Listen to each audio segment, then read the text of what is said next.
Welcome to Ear Biscuits. I'm Rhett. And I'm Link. It's time for another conversation with an interesting person from the internet. This week, that person is Brooke Dodger Leigh Lawson, arguably the most well-known girl gamer on YouTube. Yes, we have a fascinating conversation covering her small town roots and her sword collection. The challenges of being a female in the male-dominated world of gaming. And what's caused her to cry in 2 of her vlogs. Here's a hint, it has something to do with a recent bombshell she dropped relating to her love life. Now, I got to admit, I'm a little intimidated in talking to Dodger because I'm a little intimidated in talking to anyone. It's already happened. You're still intimidated?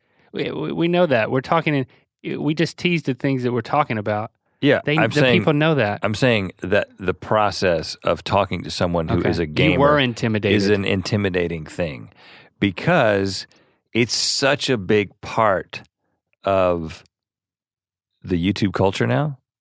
You know, everybody's got a gaming channel. Everybody cares about games. And well, not everybody. We don't. And that's your point. We're kind of disconnected. We kind of feel like old farts when it comes to this, or just out of the know. But I will say that, you know, I have a certain sense of pride of being one of those guys that, you know, when the original NES came out, like I was a child who experienced that as a child at Christmas. I specifically remember it was probably Christmas 1986. It may have been 87. It was the year that it was out in the US and that people were getting it for that first Christmas. So I guess 86. And, you know, I got it at the same time. My stepfather at the time, Jimmy, was just as excited as I was. Everybody, that's a weird thing though, because my parents weren't even the kind of parents who were into that kind of thing that they would get you the thing. You know, I never was the kid that got the thing that everybody was getting. But that year, for whatever reason, they were like, well, I guess we got to get this thing because everybody's getting this thing. And so there it was, you know, when I woke up and I remember, you know, it came with Mario Brothers and then Duck Hunt. Did you get the Power Pad? You got the Power Pad, I think. No, I did not get the Power Pad. I didn't either. And I didn't really care. But I just remember specifically Super Mario Brothers, man. I played that we played that all day, and then my parents came up and they said, "You've got to go to bed." And I remember thinking that, no, you don't understand, Mom. My life has just changed.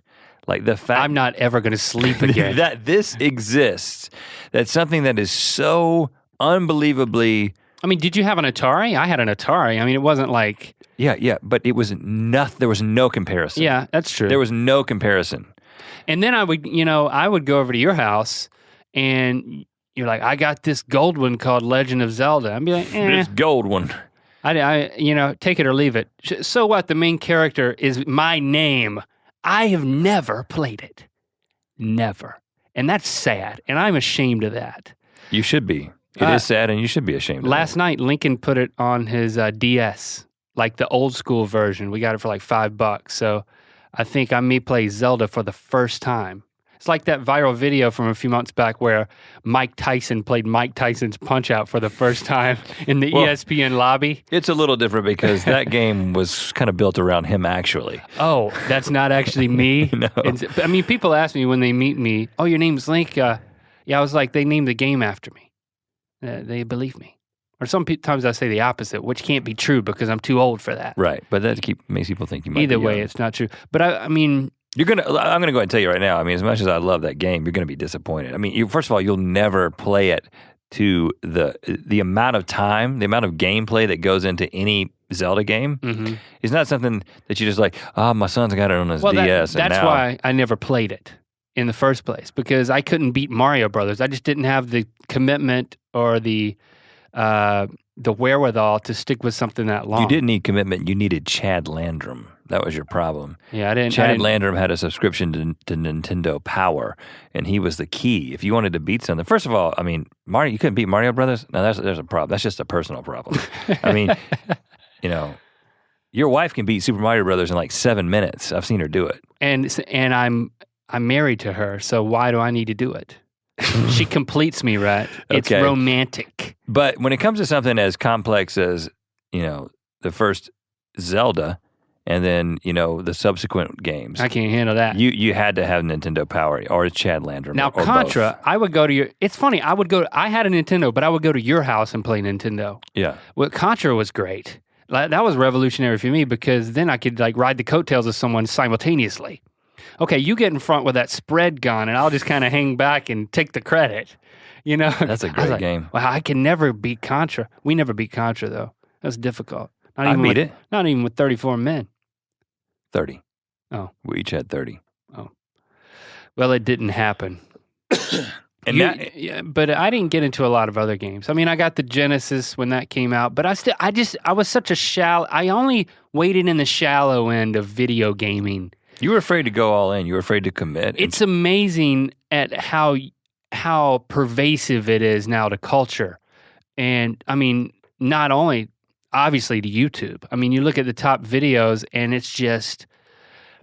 It's pervasive. There's no other way to say it, that they are everywhere. And it's an entire business that's just, it's mind-boggling. Well, and I've gone, I spent the first couple of years that we were on YouTube with this mentality that when I saw something working, I was either jealous of it or just frustrated that it was working and I didn't understand why it was working.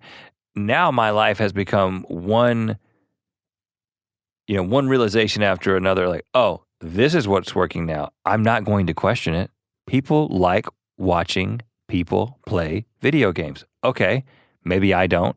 I understand that people do. I understand that a lot of people do. So I'm probably even in the minority. So I'm not going to sit around and make fun of it.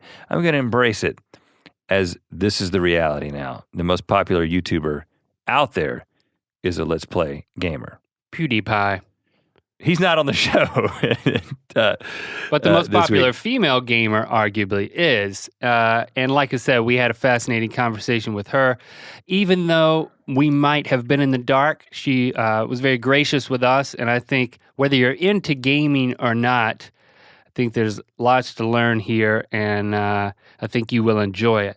Yeah, Dodger is a rising star in this massive, growing community of video game vloggers and gamers. She's the face of Maker's new gaming channel, Polaris, and I always want to say Polaris, but it's Polaris, I think. Well, Polaris is like an ATV company, right? I don't know, yes. And also, she maintains her own 2 channels, Press Heart to Continue, on which she dishes out weekly industry updates, and Dexterity Bonus, which features daily personal content. She's also one of our favorite guests from the Mythical show. You may remember her from the most complicated board game ever. She milked herself. Yes, she did. And here we go. You said Oregon. Mm-hmm. So that's home. Is that where you were born? That's home. Yeah, I lived there my whole life before I moved here. Now, is there a trail that ends there, or what's the deal? There is a trail that ends in Oregon. There's actually a huge I really want to know now, so don't pull my chain. If you go to Oregon, if you go to the Clackamas County, Oregon City area, there's a city called Oregon City. I'm not just saying cities of Oregon, but there's a huge wagon where the trail, quote, ended, end quote. So there's a big, maybe big's the wrong word. There's a museum there next to the wagon, and they teach you how to make butter. Really? All the kids wind up having a field trip there at some point. Now, do you play Oregon Trail with a special sense of pride? We did play that game a lot. Yeah. And which version are we talking about here? Because when we're old. We played the Apple the green text on on dark screen. 1987 version. I actually can't remember what the version was that we played when I was a kid, but I know that I never made it ever. I never once made it all the way to the end. I didn't even realize you're a master of dysentery. Yeah, I'm just. I didn't even does. know that there was an end. I thought that the game was just being on a trail. Well, it's just living. Yeah. And I think that's what everyone said. Frontier life. Who was doing it. That was the rationale. There is no destination. Life? Yeah. There is no destination. Right. Let's not die while fording this river. Simple as that. Let's take it one river at a time. How many more days can you live this time? So where in Oregon? Did you grow up? Where? I grew up in a little town called Molalla. It's very small. Molalla. It's named after a Native American tribe, of which there are none left, I believe. There was one woman who was left in town, and I think she's gone now. But it's a very small town, very, very small. And I lived there my whole life until college, and then I went to another very tiny town called Monmouth and lived there for all of college. And then I was Oregon. Yeah. And then I was offered a job in LA. So what school is only in Monmouth? lived in small. Western Oregon University. It is one of 2 colleges in Oregon that have a Bachelor of Fine Arts in Theater. And that's what I wanted. So I went to the one that was a little less hectic because Southern Oregon University is where the Oregon Shakespeare Festival is. So it's like crazy all the time. So I went to Western Oregon instead. And it's only an hour away from where I lived. And how big was it? What was the student Western Oregon? Western Oregon was 5,000. Oh, okay. I think. Okay. It was pretty small. Mm-hmm. So what was the growing up situation? We talking both parents? Yep. An ox? Both parents, an ox. There was no ox. But we had chickens, we had a bunch of horses, we had bunnies. There were pigs before I came into the picture. We got 2 sheep that were awful while I was a kid, and we wound up giving them to somebody else. But I also have 2 siblings. What makes a sheep awful? So sheep, you might not know this. Some sheep are very sweet. Some sheep are just so ornery, they'll do whatever they want. So we had these sheep that broke down our fences constantly, and they would just escape, and then they'd come back and they'd ruin the fields. They'd get all over the place. So we had a really hard time controlling them, unfortunately. Out of control sheep. Out of control sheep. Horses, can break down fences, but their bodies are shaped a bit differently, so it's, harder for them to... I don't know how bust to down a fence? To bust, yeah, because with the sheep, they're just this compact muscle body, right. And they just ram themselves into it, and then they're gone. Well, I thought that was wool. That's muscle? That's all muscle. There's no wool there. It's like a thin layer of wool. Yeah, it's like half an inch thick. So this is like a bona fide farm situation? Yeah, I grew up on a farm. So were there crops grown, or was it just we love animals and we have a lot of land situation? We grew grass hay and oats a couple of years, but it was mostly grass hay. So, and then you would sell that to people who wanted to feed their fill in the blanks. The intention was to sell it, but we didn't have the necessary equipment to be able to bale it. So we had a neighbor who had a ton of cows, and we had our horses, and so he would come bale it, and then we would split it. Okay. So we actually didn't sell it; we just grew it for lulls and for animals. Was this? Your source of sustenance? Was your mom or dad doing something else at the time, or was they didn't eat it? We did. Well, I know. We ate the grass hay and the horses. No, my mom worked full time my entire life, and my dad maintained the farm and raised the kids. So what did your mom do? My mom was human resources at a grocery store called Fred Meyer. Well, it was a department store, actually. So she did that. Employee discount situation? All the time. Oh, yeah. Oh, man, we would go there all the time and be like, getting all the clothes. So it's not food, it's clothes. $0. It's a department store, so there's lots of food there. There's lots of clothes there. But we didn't have one close enough to us where we could get perishables. So normally when we would go all the way there, it would be to get clothes and stuff. So growing up on a farm, I have to assume that something like my brother stuck his hand in a horse's mouth and lost a finger. Right. When you grow up in that situation, that kind of stuff just occasionally happens. We love to hear about it. Surely, you want to hear one? Yeah. I have one. If anybody's lost a digit, we got to know. My brother, when they first bought the farm, was running through the forest because we're surrounded by woods at my house. So he was running through the forest, fell, and then heard my dad calling for him, got up, and came out of the forest. And my dad looked at his arm, and there was just blood everywhere. My brother hadn't noticed. He hadn't even felt it happen. But there was a machete in the middle of the woods that he had fallen on. Of course. And now he has a scar from his elbow all the way down to his wrist. Oh, my. Oh, So it sliced him. It sliced him open. And he didn't realize it? And he did not feel it. It was very strange. So then it was my mom and my dad rushing him to the hospital and my dad holding onto his arm. Like keeping it together. Yeah. Ew. Yep. You didn't employ a sheep for that. There was no sheep involved. No sheep were involved in this story. Just wrap this thing up in wool. There's a lot of weird stuff in the woods out there, though. There was also the remnants of a shack. I used to go out there and play all the time. Like alone? Yeah, and I'm pretty sure if my dad knew that I was playing in an old shack, he would have been concerned, but I didn't mention it. So I mean, as kids, Ren and I would go into the, there's assorted pockets of woods around Bowie's Creek, North Carolina, and you can manage to find like an old shack or something, and it was always very spooky and very cool to kind of go into those rundown buildings. It was I would go so far as to call it a pastime, but I would not have done it alone. Yeah. I would have been too creeped out. Yeah, you got to have a buddy for that situation. So I'm good for you. I mean, you're going in those because it has to be creepy. Well, they're not. I mean, when I say shack, it's not.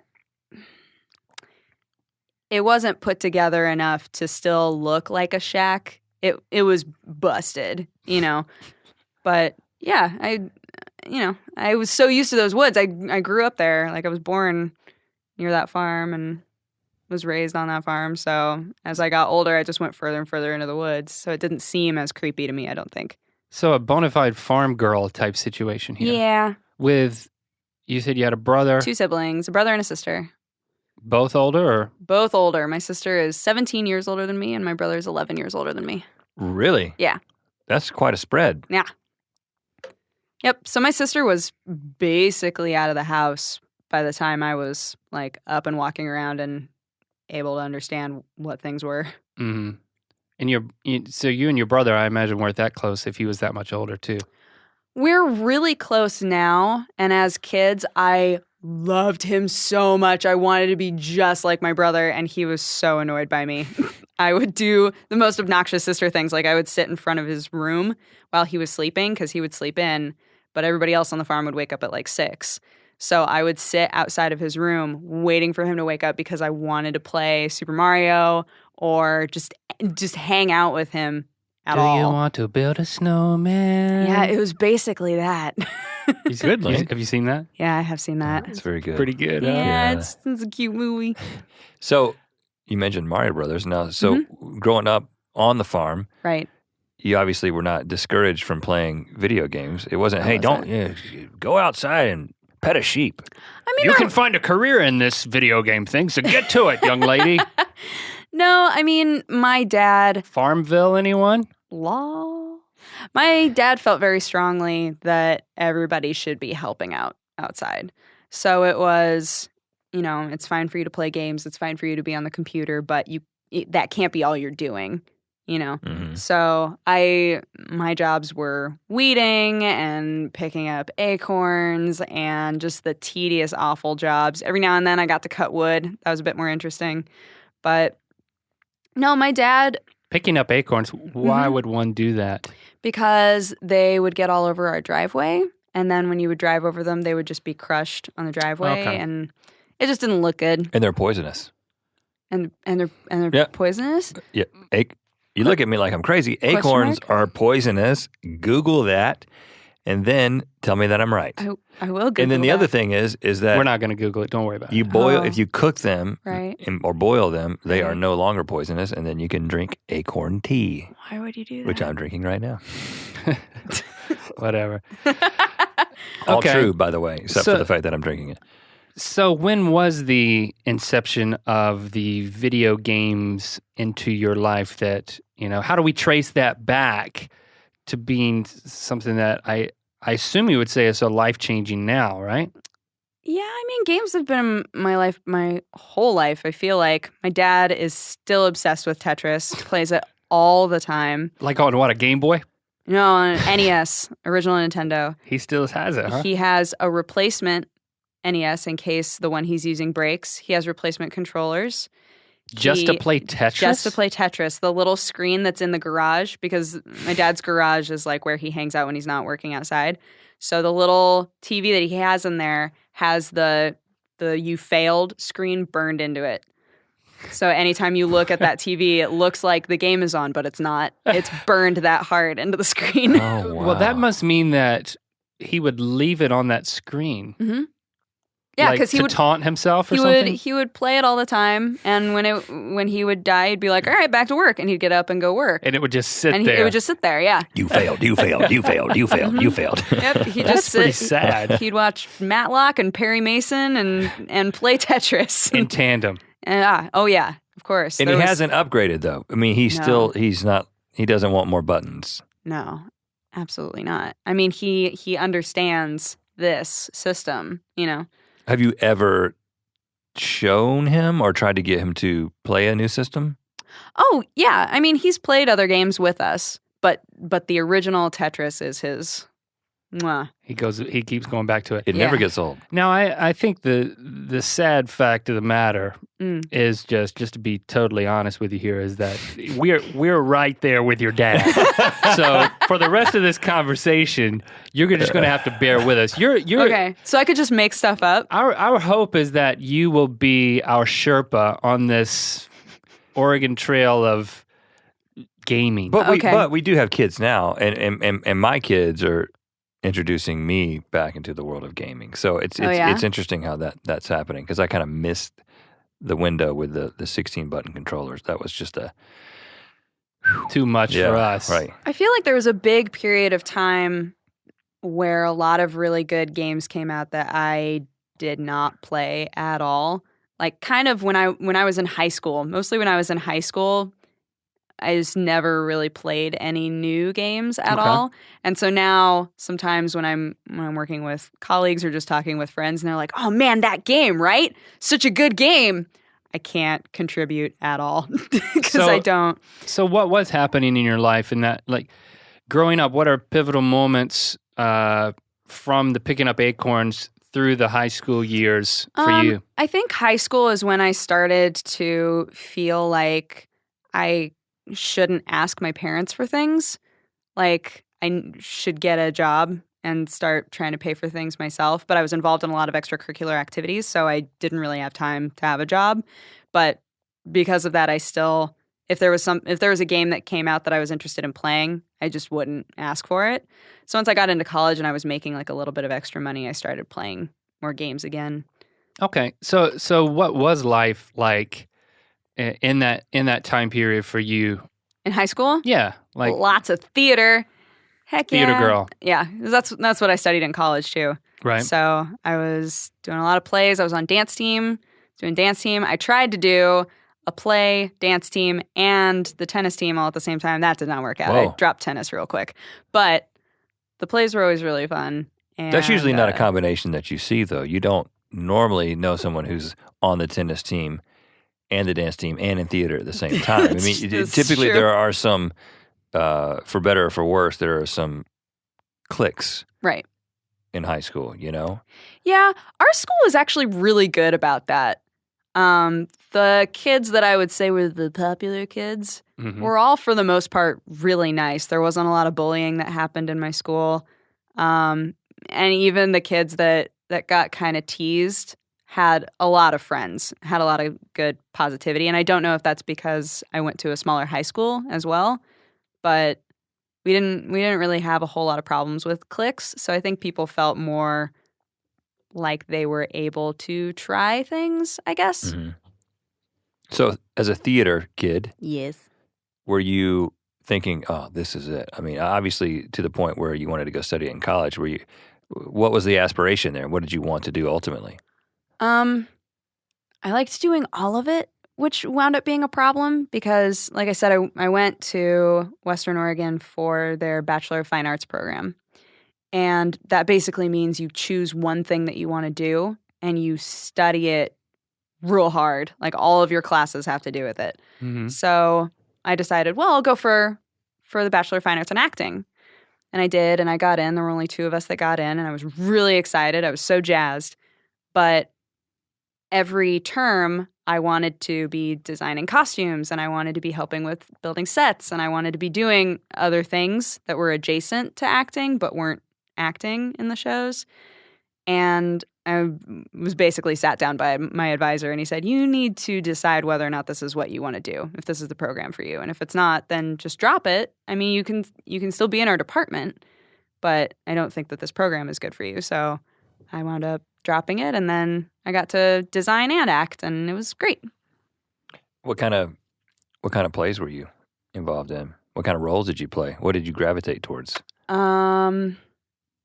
I played a lot of nervous people. I played a lot of really crazy people. Did you volunteer for that, or they spotted something in you? I was definitely never the standard female lead or like the sweet ingenue. I was always a little strange. All of my characters were always strange, but it was really fun because then you got to kind of pinpoint something to bring out of that character. You know, you got to be a little bit larger than life, and I always really enjoyed that. So I think was there something, does it say something about you that you gravitated toward those roles? I think so.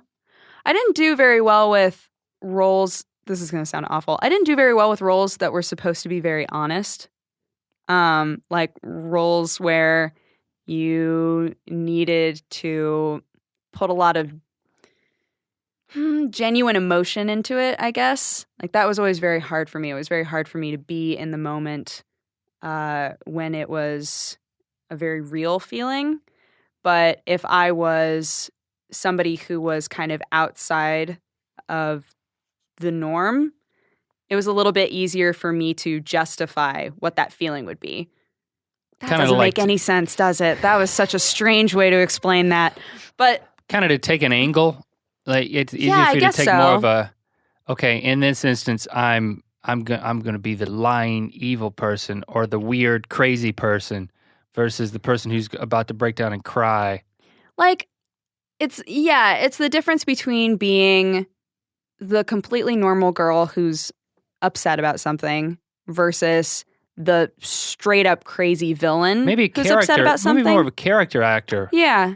I think that those are more engaging. They're just more fun, and it's easier to connect with them for me for some reason. Okay. So, Did you intend to go on and do something with theater after college? Mm-hmm. You wanted to be an actor? Yeah. I mean, if like YouTube is literally the reason I'm in LA. So if YouTube hadn't happened, I was fully prepared to be making coffee most of the time and interning at whatever theater would take me until they would actually hire me. That was like the big plan. Or the theater where?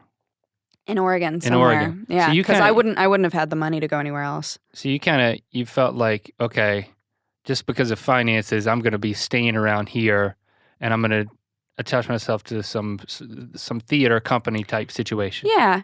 Yeah, okay. I had interned a little bit during college at different theaters in Portland. And so I thought, well, I can keep doing that sort of a thing, have a job on the side, and hopefully eventually endear myself enough to one of these companies that they take me on and actually pay me and then move from there. But the other option was to go to grad school and learn how to make armor. That was like my big thing that I wanted to do. Okay, ooh. Armor. Yeah. Now, so that seems, now when you say that, all of a sudden it's, okay, that seems expected. Like that's decidedly geeky. Right. So were you, would you label yourself as a geek at that point? Or, I mean, when you're into armor, one of my career goals is I might go into making armor. Yeah. It was because, I mean, yeah, I've always been interested in armor and like LARPing. Like I loved making fake swords and stuff and beating up my friends. So you actually LARPed? Yeah. Oh, full on in high school. But okay. Well, hold on. We got to talk about that. Oh, sorry. Okay. Because I mean, this is something that we have definitely referenced many a time in a few different internet videos. Comedy. Yeah, right. In the comedy context. But I don't think there's a big opportunity for LARPing in Oregon. No, a lot of open space. That's why. Yeah, people have got fields. You're able to if you've got the round balers. Okay, So here's what you got to do. You got to find somebody who's using round bales instead of square bales. Yes. And then you can turn those into targets and you can have archery. Oh, wow. Mm-hmm. And you did this? No, we wanted to. We dreamed about it. We dreamed big. So how many people do you need to LARP? And then how did you organize that? You don't need that many people at all. More than one, right? Yeah. Well, you can do it on your own. He's LARPing by himself. You just create an adventure for yourself. It's just like some people play D&D by themselves. Yeah. And you think, oh, how do they do that? They don't even have a dungeon master. But you can do it. But like with kind of the LARPing that happened with us, it was basically a group of friends, just a bunch of us. We all thought that it sounded like a lot of fun to just, take a day and all make our swords and then, dress up in whatever we had and then go out into the backyard at one of our houses and just, attack each other. Like that's literally as far as it went. It wasn't super organized. It wasn't like a group per se. It wasn't like I hit you with my sword, you're out. Oh, it was. It was. It was that. Glorified tag. Yeah, basically. For high schoolers. Tag with fake swords. It was great. Now, no judgment. I don't know the origins of LARPing because when are we talking about? When were you in high school? When did you graduate high school? I graduated 2005. So I started doing this 2003. So this is, I guess there's been somewhat of a LARPing revolution. Right. This seems like this is probably right in the throes of that, or maybe the beginnings of that, right? This is the kind of thing you're like, did you hear about what those people are doing? They're LARPing, and we can also do that. Maybe. I don't feel like I knew of anybody else who was doing that. We were just all kind of bored. There wasn't really anything to do in our town. Did you call it LARPing? No. Okay, that's kind of what I was getting at was this is the kind of thing that the right group of people, it could just spawn. Right. And it seems like that's what happened. You invented LARPing and you didn't even know it. We invented it. We were the first. In your minds. Yeah. It just sounded like fun, so we just did it, you know? So by the time you're thinking about graduate school, it's like on steroids. You're like, I can make actual armor. There are people who do this. Yeah, because at that point, I had spent my entire senior year focusing a lot on costume crafts and props.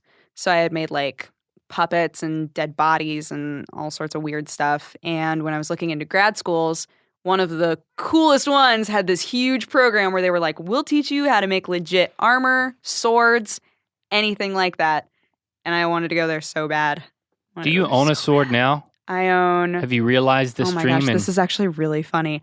I just took a picture because I have all of my swords on my kitchen floor right now, just like sitting there because I don't have anywhere to put them. I've been going through all of my stuff and I don't know where to put my swords, so they've just been in my kitchen. I have,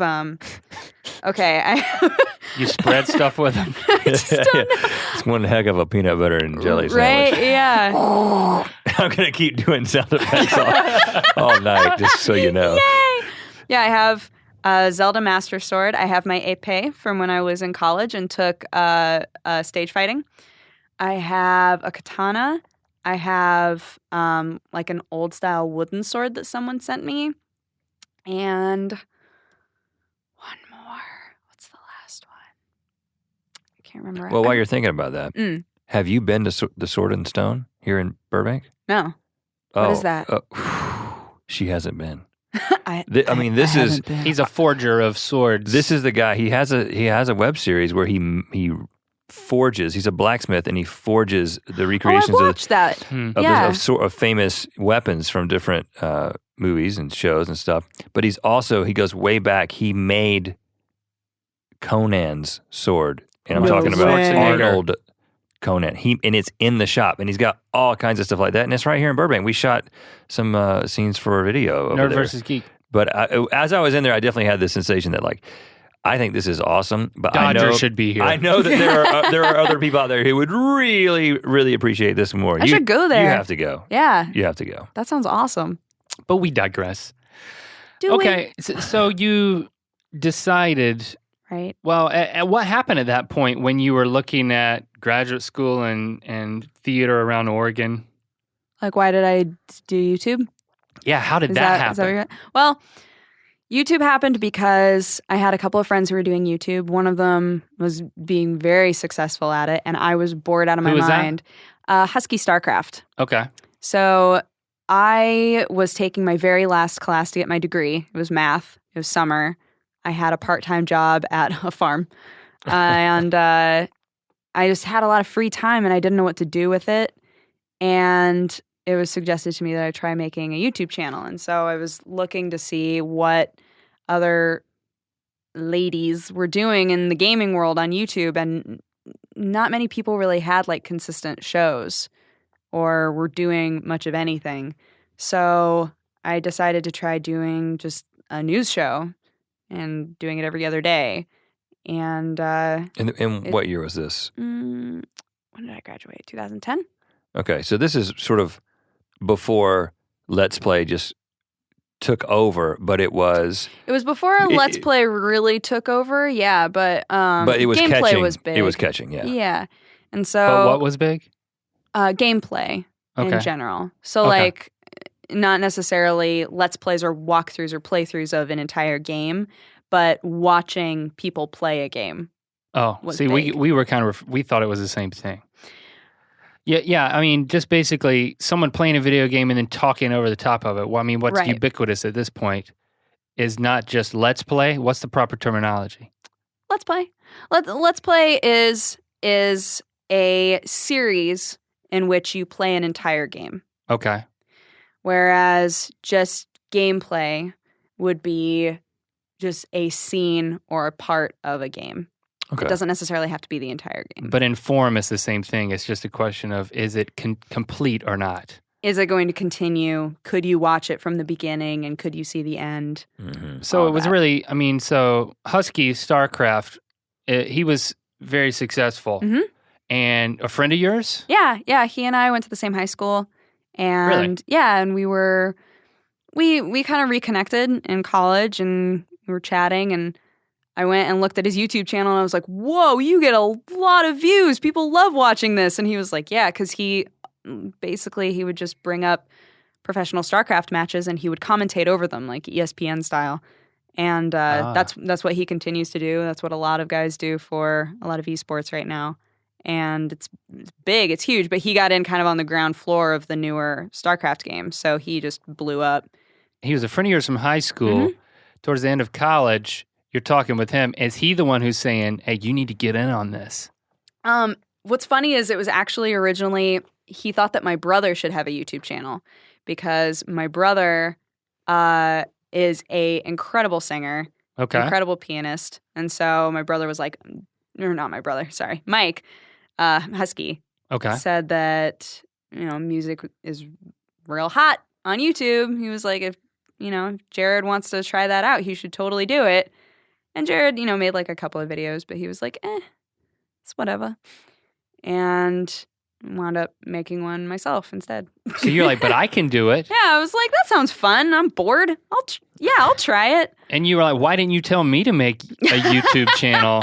Why are you talking about my brother? Nah. It's interesting you said that you looked at kind of the landscape of how many girls were doing it or not doing it. So you tell me that was kind of a part of your initial analysis of an opportunity for you, even from the beginning? Kind of. Just not, I wasn't going into it thinking this could be a career, but I was looking at it from the standpoint of pretty much everybody who had said, hey, you should think about making a YouTube channel, said, oh, a girl doing video game stuff, that would do really well. Yeah. Just the stereotypical thing. Mm-hmm. And I wanted to see how girls were doing on YouTube in the gaming world. Like, what were they doing? How was it going about? And so what did you find specifically when you looked that way? I found a lot of inconsistency. Like a lot of people who would make one video every month or 2 months and didn't really have a clear focus on what they were doing. So you couldn't find any girl that I'm going to emulate what she's doing. Not really. I mean, I picked and choose some things. Like I knew I didn't want to be. This is gonna sound awful, but I knew I didn't want to be another girl who was aiming the camera at my boobs. Didn't want to do that. I knew that I didn't. I think that's always an accident. Always, obviously. It's. There were just... Why? I mean... Why? Yeah, why for you was that important? I mean, yeah, some girls make that choice. It's effective. Yeah, absolutely. You could have made that choice. Yeah. What was behind that choice for you? I wanted my videos to be as much about what I was saying as possible. And you usually say them from your mouth. I say them from my mouth. So, yeah, and I just, like, being friends with mostly guys at the time, it was interesting discussing it with them because all of them unanimously said, oh, yeah, of course I would watch that. But they also all unanimously didn't respect the person that they were watching. And that was not something I wanted at all. I wanted to know that if I was going to be making videos, especially about news, like the gaming industry, I wanted to know that my opinions were going to matter at all, if that makes sense. So. Yeah. And so what was the first video? The first video is so weird to go back and watch. Your boobs, right? It was just boobs. I don't know what happened. It was so strange. I can't help myself. It's tilting down. No, the very first video was me just like sitting with like this strange camera from like here, but like it was just like this weird slightly shot higher from like angle. Here up, yeah, of just like my face. And I talked in a slightly higher pitched voice, and I don't know why. It's always good. It's very weird to go back because I'm like, why was I doing that? That sounds so strange. But, you know, it's your first videos when you're kind of like nervous and not really sure what you're doing. And now I'm so comfortable with the camera. It's just like, hey guys, I'm farting right now. And that's kind of nice. You know? That's happened? I missed that one. Oh yeah, I actually like a couple of days ago, I made a video, and at the end of the video, I was like, "Gosh, guys, this whole time that I've been talking to you, I've felt like there's a fart brewing, and it hasn't happened, and it was distracting me through the whole video. I was like, God, I just feel like there's a fart, and it's not happening, and it was very distracting. So I figured I'd just like let them know. But you know. But then you cut the camera off. You didn't let it go. It didn't. Well, I could do Foley for that. Just, next time you're in that situation. Next time, I'll call you. Okay, right. I need you now. I need you now. And you know what for. Put the phone up to the camera. Okay, so. Sorry, are we off track And what again? did you say? This was it news? Video game news? Yeah, it was. I talked about, and you named you started, press hard to continue. You thought through the branding of all this. You're like, I'm going to call it this. Mm-hmm. I'm going to shoot from a slightly high angle. I'm going to talk a little bit higher pitch. Yeah, all these things. And you talked about what? I talked about game companies. I talked about game releases. I talked about really just the same sort of things that people write articles about, except I was making a video instead. So, yeah, and I've switched formats at this point. Like at that time, I was doing 3 topics every other day. So like each video, I would cover 3 different things. And now I've switched it so that I do the video once a week and I cover 6 topics, so that I'm able to kind of focus on the most important things that happened that week, rather than just having weird filler. Like, oh, there's a Katamari body pillow that you should buy. So what was the transition from deciding to make the first video to being able to move to LA and make a career out of it? So I kept making the videos, and Maker was putting together their gaming vertical. And you were like still kind of in college, like last semester? Yeah, I was just finishing up my class, and I was contacted by Maker, and they said, hey, we are going to be doing a launch of, just like a few gaming channels to start with, and we know that you're small, but we feel like you're getting better with each video, and, we'd like to have you involved from the start if you're interested. And I said, sure. So they launched the vertical, and I was part of it. And then a couple of months later, I was called again, and they said, we're actually looking for people who want to do network development for this vertical. and if you're interested, there's a job for you in LA if you want it. And so I said, okay, because in my mind that was like way better than making coffee and trying desperately to get a job in a theater. Mm-hmm. So, or maybe even making armor. Or maybe, I don't know. God, making armor would be so dope, right? Like, I don't know if you can beat that. What's it like being a girl in a guy's world of gaming? I mean, I'm hard pressed to find any girls to compare you to even now, right? I mean, I'm not that familiar with the space, but you're still very unique as a female immersed in the gaming culture in this way. There are some of us. There are a few of us, and I think there are more and more.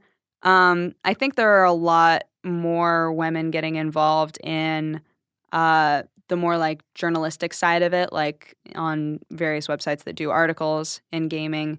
More and more girls are getting involved in that. And well, you know, you obviously respect your audience and that you expect them to be intelligent, and because you know that of them, so you respect that in them. You're not buying into the programming down to people. Right. So, but that being said, there's still a lot of guys are, you know, still pigs kind of a thing. I think that, of course. I would imagine that there's still, it's hard, it's got to be hard for you at times being a female in the position you're in when so much of your audience are these guys who, you know, with commenting can say anything that they want. I mean, how difficult does it get, and how do you navigate that? It doesn't get difficult, I don't think, because in the end, we're all used to getting some brand of negative comment, but it's always the minority. And I count really misogynistic comments within negative comments. And I think the key is just focusing on the vast majority of your consistent viewers that really love what you do and do respect you, you know? And so, well, if I do see somebody who says something totally out of line, I can block them. For the most part, it's like I don't really see them. And I know they exist, but it doesn't affect my quality of life or the quality of my content or the quality of my community, because I know that for the most part, they're all wonderful, intelligent, and they like what I'm doing. So it takes a lot of strength to be able to do that. Now, another interesting dynamic, at what point was this always the case, were you kind of a personal vlogger at the same time? Like, people know about your personal life as much as you're willing to share through your vlogs. Was that a dynamic from the very beginning, or did that kind of become something over time? That kind of snuck up on me. There was a point where I realized, oh man, you guys know a lot about my life. And in some ways, I'm totally fine with that. And in other ways, I've realized that sometimes there's a specific type of viewer that gets really upset when they find out that I haven't told them something, you know? So that's been very strange to navigate, because on one hand, it's like, well, I understand why you're confused, but at the same time, I'm entitled to some privacy, you know? Now, so when it comes to disclosure via your vlog channel and connecting with your fans, your followers, you recently dropped like a bombshell on everybody. I did. Why don't you tell us about that? I was so stressed out and nervous about making a video saying that I had a boyfriend. And I have never felt like there was so much support in my community until now. Like, so that was the title. I have a boyfriend. I have a boyfriend with a wide-eyed smiley face. Yeah. And a lot of people thought, because but you decided I mean, it sounds like you've been pulling back into privacy, but you decided that this is something that you were going on record with. You were going to be open. Yeah. And, it was a big not decision. cry, but maybe cry in the middle. I didn't want to. I was like, no. But yeah, he and I talked about it a lot, and he... So first of all, tell everybody who your boyfriend is. Oh, my boyfriend is Sam Thorne, a.k.a. Strippin from the Yogscast. And he's been wonderful to me. He and I have had a Yogscast, meaning he is a... What does he do? He's a gamer too. He's a gamer too. Yeah. So he's part of a British network called the Yogscast. And they all do Let's Play gameplay videos, and they do big live streams. And around the holidays, they do a live stream every single day up until Christmas for charity. And it's good. They're a really good group of people. And I wound up meeting him actually when I went to England with Jesse. And he was one of those smelly guys who's like, oh, I'm gonna take a minute of your time. He was one of those smelly guys, but like he looked all right, so I was into it. No, he and I talked about it a lot, and we were feeling good about our relationship, and it's been a few months, and so we decided, well, rather than feeling the stress of needing to act like we're not secrecy. Together, yeah, the stress of secrecy. That's a good way to put it. We decided that it was a good time to just come out with it and see what happens. And so you got a positive response. I got a very positive response. Everybody's very happy. No messages. Oh, plenty of mean messages. Doesn't matter though. They don't matter. They don't matter, guys. Well, I mean, the tears were tears of joy. Of happy. So, they were happy I mean, it takes a lot of mean comments to overcome that. So, yeah. I'm happy for you. Thank you so much. Have you ever cried in a vlog before? Yeah. I've full on cried in a vlog before because there was, like at the beginning of the year, last year, 2013, I had kind of a meltdown. And in what way? I mean, what? I just had a lot of personal issues going on and just had like this major meltdown.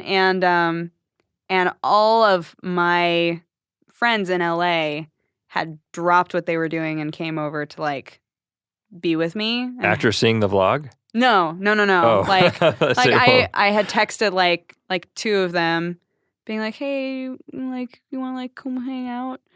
And just like a bunch of people came over to just be with me and keep me company and got really emotional about it. And then I wound up making a video kind of saying, I'm going to take a few days off. Like, sorry about that. But I mentioned that all my friends had been so amazing. And I just started crying. I was like, oh no, like stop. But yeah. So those were tears of joy too. Those were also tears of joy. I've never cried tears of sadness on my show. They've always been tears of joy. That was private, and then publicly it was the silver lining. Mm-hmm. Well, that's great. And did Sam, is his name? Sam, yeah. Did Sam also does he vlog? Does he have sort of a personal vlog? Or does he strip? I don't. There's a little confusion there. Strippin? I know. Is that what that? So originally his gamer tag. I'm in love with a stripper. That is a song. Is that a song? Yeah, it is a song. I'm in love with a stripper. I should make him a mixtape, and it'll just be that song over and over and over again. No, a mixtape by definition needs more than one song. No, well, it just needs the same song over and over again. His initials are ST. So as a kid, he made a game tag that was ST Rippin'. Whoops. Like ripped, yeah. Right? And it turned out that says strippin'. Turns out. It yeah, does. pretty much right after you write it, is when it turns out to be strippin'. No. So, okay. yeah. So, but did he also disclose to his fans that he was dating you? Are you sure? Because I couldn't find it. He did. He did talk about it in a vlog. Because I wanted to know if he was crying too. I had to know. He did not cry. He was very manly about it. But he knows that I have a closer relationship with my fans. So when we were talking about how to go about telling everybody, he said, "Well, I think that you should make like the video because your community is so close with you." So. But I have to assume that there is, amongst his fans, there's going to be some jealousy. I mean, that's just the way that it works. You know, it's going to be like, oh, he's going out with Dodger. I'm going to send him a message. You know, he's got a few. No, but like, it's not all that concerning. I don't think. Right. You've obviously developed a a way of handling it, knowing that it is a reality, that you are going, when you put yourself out there like that, and definitely as a woman putting yourself out there in that atmosphere, you're going to be a target somewhat, but it seems like it doesn't get to you. You've made a decision to be like, I know this is part of the deal, but I am going to ignore it because it is the minority. I mean, sometimes it's always going to get to you, yeah, but that's what helps me get out of that. Is remembering that is the minority, yeah, and that the people that I am speaking to are the ones, the nice, wonderful ones, you know. So, but in regards to like any negativity involving Sam, like that's why we waited so long to mention it in the first place, is because there's that weird almost like Star Magazine paparazzi feel to the whole thing, where if we were to talk about it too soon when our relationship wasn't quite as solidified, we would be getting those same messages and, you know, both be like, I don't know, like, is she cheating on me? I don't know, like, you know, like all these weird messages that are meant to mess with your head. And so we decided to wait a little while because that way we would get to know each other better, we would get to solidify the relationship a bit more. And, you know, when any jealousy or negativity came toward us, we'd be able to deal with it as a unit rather than feeling kind of unsure of ourselves. So, right. At the risk of sounding very cheesy, I'm going to own this one, but I draw a correlation between your name, Dodger, and the fact that you found yourself in a position of, like Rhett said, being a target. So there's an art to having to either take the blows or be able to dodge them. So it sounds like you're navigating this zone pretty well. The Artful Dodger? The Artful Dodger. That's where the nickname came from. Is it? Yeah. I wanted to get back to that. Oh, we gotta go back to college. Where did Dodger come from? I was called that when I was working. The Artful Dodger, man. What's your first name? What's the full spiel? Brooke. Brooke Leigh Lawson is my full name. And when I was working in the scene shop, I had a coworker who called me Dodger after Artful Dodger in Oliver Twist. So, mostly because somehow I never died in that scene shop. Like, so many people got hurt in there, and I was perfectly fine. And I was like, I don't know how. It's poetic that it certainly applies to everything we've been talking about YouTube. Yeah. I'm just saying. Well, this has been extremely insightful. Yes. And I'll be counting sheep tonight, thinking about your sheep. Muscular sheep. There's no way to not be weird about what I just said. I don't know.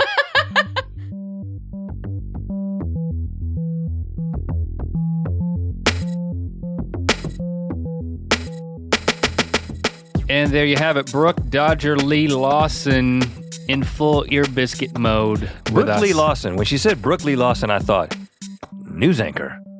This is Brooke Leigh Lawson coming to you live. You know, it's a good name. I mean, Dodger, that's a great name. It's even better when, you know, you're doing the video game thing. It's a cooler, more internet-y name. But I'm just making the note that if she ever wants to go back into newscaster, you know, the fallback, Brooke Leigh Lawson would be a really good. Or armor maker. Yeah.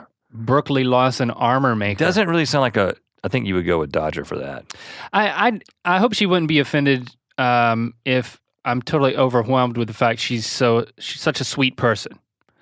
I don't think she would. That's a compliment, right? I hope that she would not be offended with me thinking that she was a sweet person. No, I don't know. I think she's not like a sociopath, so no, I don't think she would be offended by that. Very strong person too. I think when you say that someone is sweet, you say, oh, they're like, it's like saying that they're just like, oh, isn't that a cute person? But she's not that. I think we very well established that she has a lot of strength to be in the environs that she is on the internet, and she can not only survive, and not only thrive, but she can respect her audience, and she believes the best in them and chooses to ignore the negativity that, I have to think comes at her more often than just the typical guy who's doing gaming content on the internet. Yeah. So there's a strength there. There's a sweet strength that I admire.